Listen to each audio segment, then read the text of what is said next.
Je suis en deuxième année de brevet professionnel au sein de l'école CMA Formation Saint-Maur-des-Fossés. Aujourd'hui, on se retrouve actuellement chez mon employeur, la maison de fleurs Pascal Mutel, une grosse maison dans le 17e arrondissement. Alors, ce qui m'a motivé à participer au concours, j'adore les challenges. Donc, j'ai précédemment fait d'autres concours comme les MAF que j'ai remportés en 2023. L'an dernier, un concours qui s'appelle le concours P-Verdi.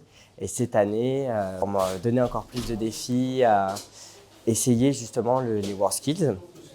Donc, j'ai réussi à remporter les régionales et je vais en finale en octobre à Marseille.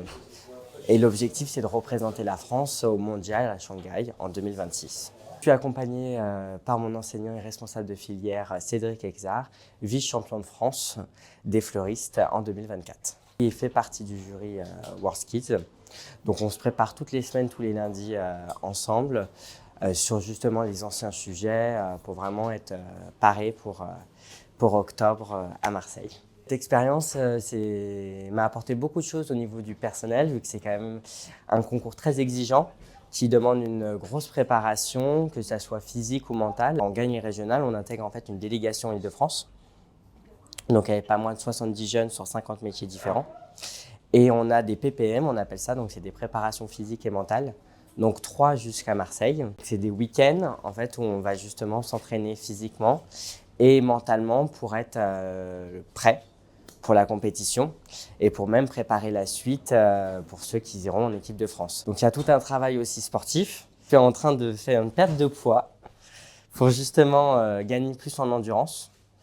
Et donc ça demande une rigueur aussi dans le quotidien importante.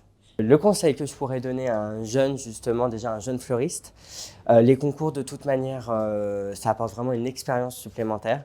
Ça permet de justement se challenger, de découvrir et de s'apprendre et d'apprendre sur soi en fait. De permettre de se découvrir justement en repoussant même ses limites. Peu importe le résultat, que ça soit une victoire ou non, de toute manière, on gagne en s'enrichissant, en apprenant. Le métier de fleuriste, c'est un magnifique métier, encore à l'heure d'aujourd'hui peu connu. Il faut vraiment qu'on arrive à travailler et à le faire plus connaître pour tout son aspect aussi artistique. Et on ne fait pas que des bouquets toute la journée.